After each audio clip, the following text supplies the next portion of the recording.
apple a day keeps the doctor away. DILR 2 or 3 sets a day, and that's it. You don't need to do anything else. I think the key is to figure out when to exit. When do you realize that things are not moving forward, that it's better for me to move on to something else? I don't want to play with my ego in the test. How can I not solve this? I have done so many sets. I've done 500 sets. How can I not get it? I will get it. That's the bad way of looking at it. In DILR, identifying the right set is going to be the key in cracking DILR. Hi students. So I'm sure all of you who are preparing for CAT 25, you may be having some of these questions and you wanted to understand how to move forward. So in today's interaction, we are going to talk to Amit sir and there will be a lot of questions that we are going to cover. So let's get started. Hi Amit sir. Hi Prasad. So let's start with the first question. So how should a student begin the DILR preparation from scratch? Because there must be a lot of students who have not yet started their preparation or may have just started but they're not very sure how to do it. So what should they start with? So Prasad, this is a very common question, because when it comes to quant or verbal, that is something which they have done at school and college level. But DILR is maybe something completely new to them. They have never studied it properly like in school or college. So hence my advice to them would be always start it from their books. So for example, when we look at the IMS modules, if they go through module 1 and module 2, where we cover the basics of DILR, we cover, say, how to look at charts, how to look at pie charts or line graph, bar graph. In logical reasoning, we talk about circular arrangement, linear arrangement, or any kind of basic arrangements of three tables and so on. My suggestion will always be starting from there. And with that, they can always pick up anything which they feel which is more logical, like any puzzles or something. That will be a very great, good place to start from. And sir, speaking of some of the foundational skills and concepts that they should focus on. So should they focus more on arithmetic? Should they start with numbers? Because there is a bit of quant base that you will need to start with DILR. So when they start pure DI, they definitely should be aware of basics of arithmetic like percentage and ratios, I would suggest. Little bit of profit and loss. And from interest, they should understand what are terms like CAGR, SAGR, average annual rate. Even though most of the time the set actually explicitly explains what is it, but it is always better if you're aware of these things.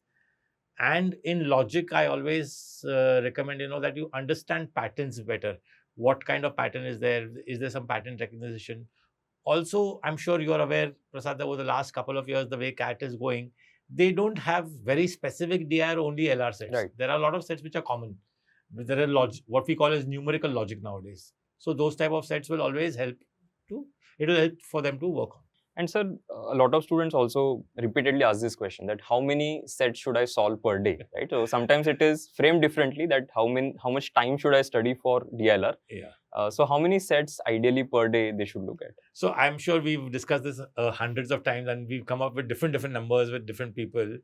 But if somebody's starting today, I would say if you have 5 months in hand, which is approximately 150 days, I would recommend a minimum of 3 sets a day. And this is besides the mocks which they're writing. So in your SIMCATs, whether you take home or the actual live SIMCATs, you will come across 4 to 5 sets per SIMCAT. So that should be kept separately. Besides that, you should look at around 450 sets, that is 150 into 3, 450 sets. So again, if some CAT 26 students is having a look at this, he can always say, okay, I can start with maybe 2 sets a day. But for some CAT 25 student who's starting today, it's always beneficial to look at least minimum 3 sets a day. And if you are one of those who has more time, who has finished college, not working, more the merrier. What is your number? What do you think is the right number? So sir, I think again, agree to what you're saying. So 3 to 4, I think that's the number that I'll also look at.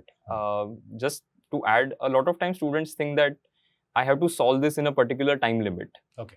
So I think initially that expectation that I'll be able to do it in a certain amount of time may be wrong. So I think... what you can do is, you can always say that initially for 4 sets, say you have on the upper side 2 hours, just for example. Since you said 4 sets, let's look at it 2 hours. Your job would be to the next 5 months, keep bringing that time down. If you are taking 30 minutes per set today, you cannot keep that 30 minutes standard till the day of the CAT. Because we know that in 40 minutes, you are expected to solve at least 2.5 sets. So keep bringing that time down month on month. We are right in middle of June or July now. from here onwards till August, have you brought it down to 25 minutes? By September, have you brought it down to say 18, 20 minutes and so on? Please bring that time down. If you are going to still take half an hour towards the end of the year also, there's no point. And that's how speed always improves through more practice. And I'm sure we've said this many times that once you start recognizing sets better, you realize, okay, that this is a bad set. This I had got stuck last time. So I need to leave such sets. And this is a very standard type of set. I can do this one. So as a continuation of that question, so overall, what according to you is a good exposure? So number of sets wise, DILR, that prior to CAT, I should have solved these many sets. That's what, 450 to 500. Okay. Besides your mocks. So your mocks will test you for another 150, 200 sets, depending on how many mocks you've taken. So we've got what, I think 20 live tests. Yeah. And we've got around 20 take homes. Correct. So which means we have around 200. If you've taken all of them, you'll come across 200 more, which obviously taking all of them is recommended. But so if you're solving 450 to 500 sets from the material and then 200 sets from mocks, I think that's a very good number and you'll go prepared. And my mantra for DILR has not today. I think from the time in 2006 when I started teaching, I've always said this, look at it like what the doctor says. An apple a day keeps the doctor away. DILR, 2 or 3 sets a day, and that's it. You don't need to do anything else. So even 2, if you had started earlier, if you are starting now, that number will go to 3 or 4. Okay, so a lot of times students panic, right? So DILR fundamentally is a challenging area, and you see a set, you start solving. Or you see a set and then you have this feeling that let me look at another set, let me look at another set and so on. So this set hopping that happens, a lot of times that ends up resulting in wastage of time and ultimately they don't have enough time to even complete, let's say, one set. So what is the solution to this set hopping behavior? So Prasad, I've seen it happening to the best of the best. Okay, even very good people who are really well prepared on the day of the CAT have gone and panicked sometimes. It has happened to everybody. Maybe it must have happened to you sometime. Has definitely happened to me once. So it will always happen. I think if you make realistic targets, it will not happen so much. You have to have realistic target. If you are going to say that there are 5 sets on the day of the CAT and I want to solve 4, means except if it's in a year like 2024, we know that solving 2 is normally very good. Right. 3 will get you into the 99s, 99 percentile and all, with accuracy. So I always believe whether it's quant or DILR, focus on accuracy is much, much more important than actually the numbers. Try and get first that, even if you take 15 minutes, get that first set under your belt. Identify the easiest set. We will obviously talk about identifying sets and all that, but identify the easiest set, get that one set right with 5 questions around. Kind of you'll start breathing easy because you know that you're now more or less come close to the cutoff. What has been your strategy for this? How do you avoid panic? Yeah, so as you said, right? So I think it has happened to everybody. Yeah. And sometimes you consider yourself to be good at DILR and then it happens to you. Definitely. So I think there have been years when, so in the old format, I remember there was one particular year where out of 8 sets, I was able to do 6. And for some reason, I could not do the remaining. And then there have been years when I have panicked, right? So I started with the most difficult set also in some years. I think the key is to figure out when to exit, right? So, and that sort of brings me to the next question, that when do you realize that things are not moving forward, that it's better for me to move on to something else? When I start going in circles. If I'm stuck at the same, so normally what I do in a DILR set, I get stuck at a point, I retry it. If I get stuck at the same point, I know I'm going in circles. No point. Then I need to leave it. And I'm sure everybody's faced this. And I have a classic example where, you look at the set after 2 or 3 hours and you will crack it like within maybe 6 minutes or 5 minutes, you'll crack the whole set. But at that moment, even if you give 15 minutes, you will not be able to crack it because your mind has kind of got stuck at that particular problem only. It is trying to identify a problem maybe which has no solution. You have to look at it in some other way. So, and that is where I tell, solving logical puzzles really helps these things. Because once you understand that from this particular place, my answer is not going to come. I have to look at some other angle. And that is how you'll have to look at it. So 5-6 minutes, maybe one round, one more try, and that's it. I normally tend to leave the set. because I don't want to play with my ego in the test. I'm sure you heard this a lot of times. Students get stuck because they are egoistic. How can I not solve this? I have done so many sets. I've done 500 sets. How can I not get it? I will get it. That's the bad way of looking at it. Right. So that's my suggestion. Okay. If you have something, you can please. No, so I think again you set a limit for yourself, right? Yeah. That at some point you realize that things are not progressing forward. Right. You have gone through all the conditions, you have placed whatever you could, and you're not able to solve it. But sometimes what I've also realized that there's a tendency to try and attempt the whole thing. Right. And there is a merit in maybe just accepting that today out of these 5 questions or 4 questions, I may be able to do only 2, but that is still enough for me to do something, get ahead something. So maybe you're not able to solve the entire set, right? Yeah. Everything is not falling in place, but maybe because what you have done, let's say you reached halfway, you are in a position to answer 2 questions. So you answer those questions, move on, and come back to it when the time is So right. I'll just like to add one more thing to that same thing, to that continuing to the whole thing, is that people have their favorite areas and non-favorite areas. So for example, I'll just tell you something which happened with me recently in one of the SIM cards. I looked at a set and said, oh, Venn diagrams. I'm very comfortable with Venn diagrams. I've done numerous Venn diagrams. And I looked at the set first only because it was Venn diagram. Now that was a huge error. I should have, while selecting the set, done the science, which I recommend normally to do the science. Now, how many direct statements, how many indirect statements, all those which we talk about. I should have done that. I didn't do that. And I said, oh, Venn diagram, let me do it. And it turned out it was the worst set of that SIM card. Wasted a lot of time. Right. Maybe got a couple of questions right, but still not worth it the amount of time I gave. So same way, from the student's perspective, I see a lot of non-engineering students, commerce students, tend to have a softer corner for LR over DI. And they unnecessarily get into that very difficult LR set when there was an easier DI set. So don't do that. That's my advice to you all. Okay. And sir, in DLR especially, it may happen that a lot of times you come across something which looks very exciting. As you said, you saw Venn diagram, that's your favorite area, you jumped into it. Yeah.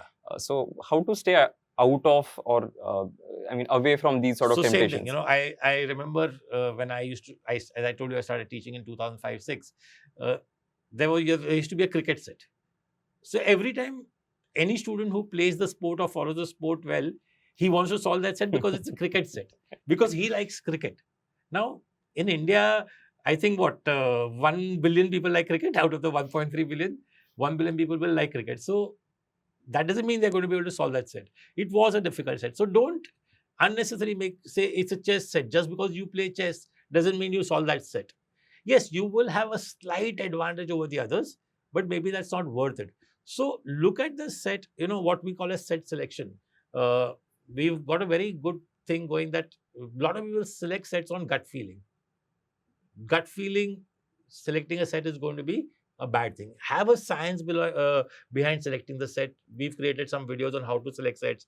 On the IMS portal, we have a couple of videos on how to select sets. I think if you start using that approach, and even if you don't use that detailed approach, if you just go by how many direct statements, how many indirect statements, and how are the questions.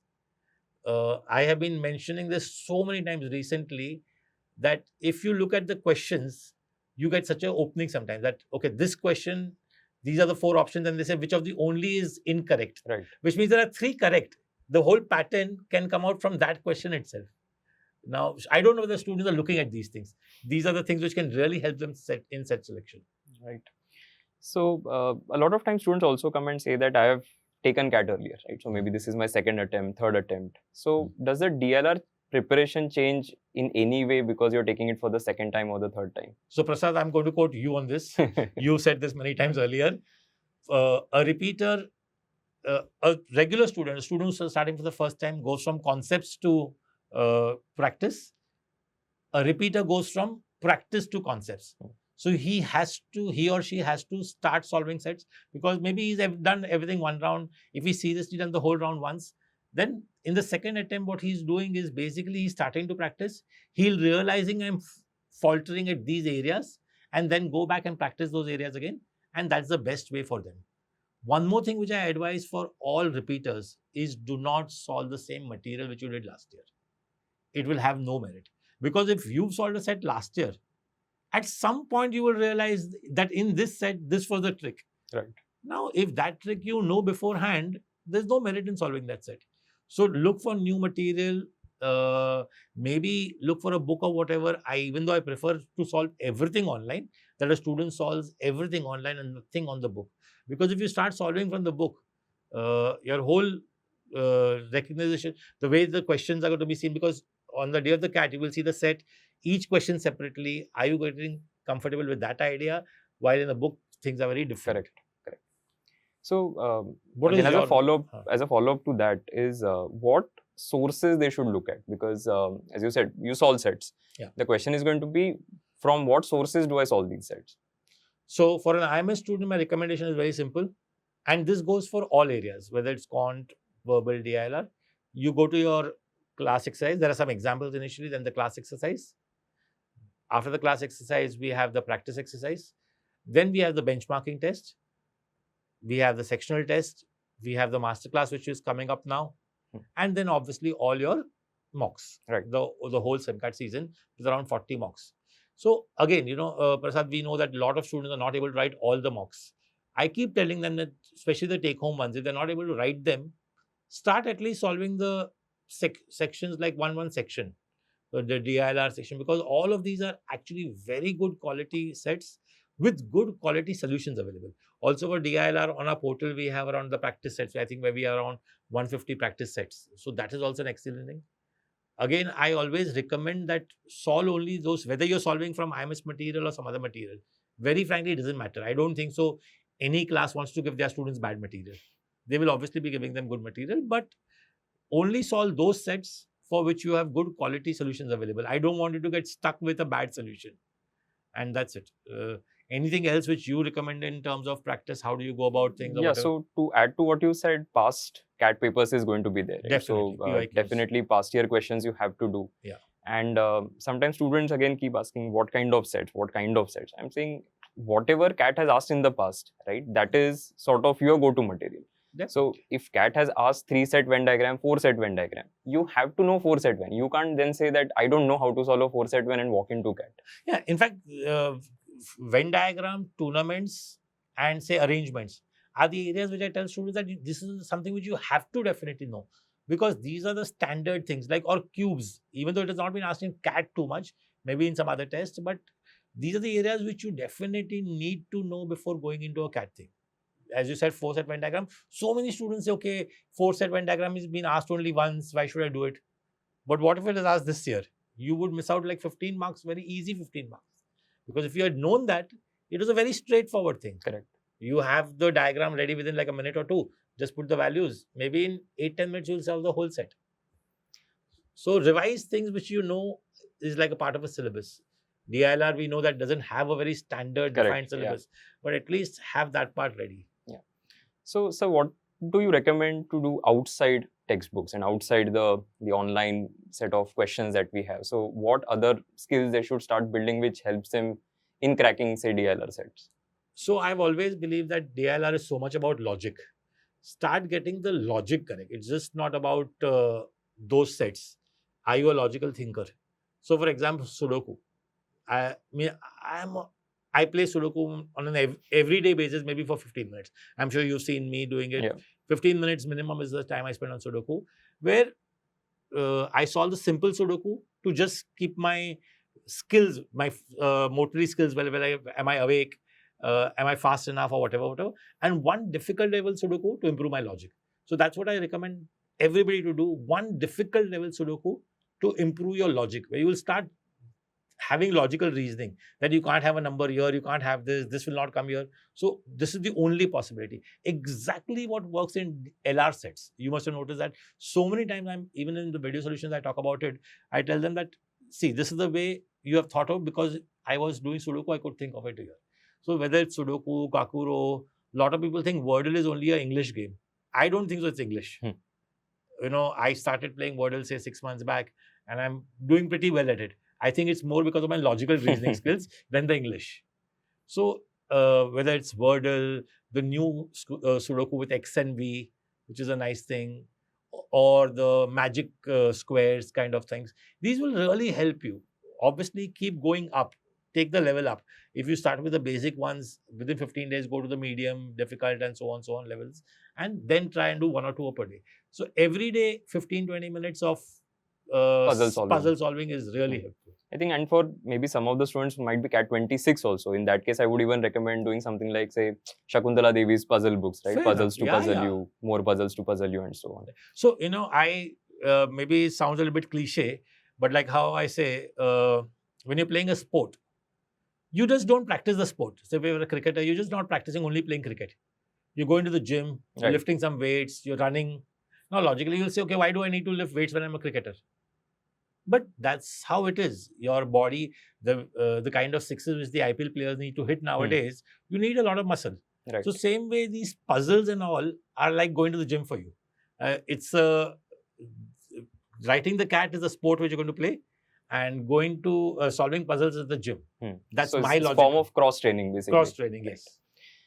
Sir, the next question that I want to ask is about this mindset shift, right? Because see, solving at home is very different. You have a comfortable position, you are sitting nicely, there's AC, everything is going fine for you.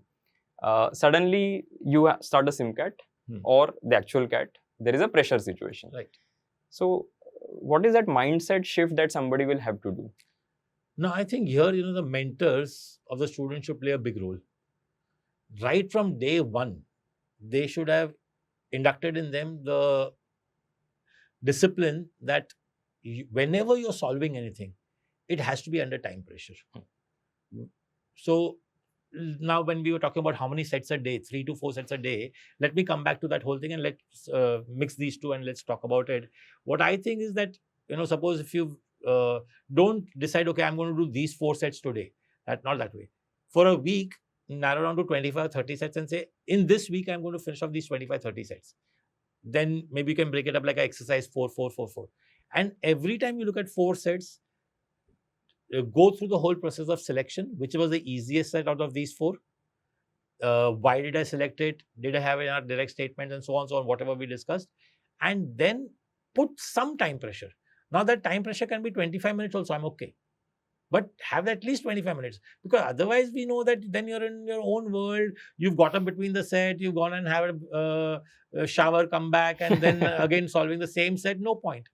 Put some kind of time pressure to it and then starts. You will then automatically on the day of the cat, it will feel like just solving another test.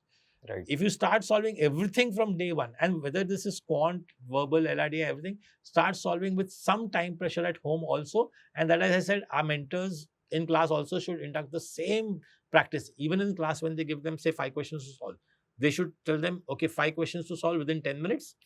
Try and maximize your score out of these 5 questions. Who's maximizing? I don't want to know who solved all 5.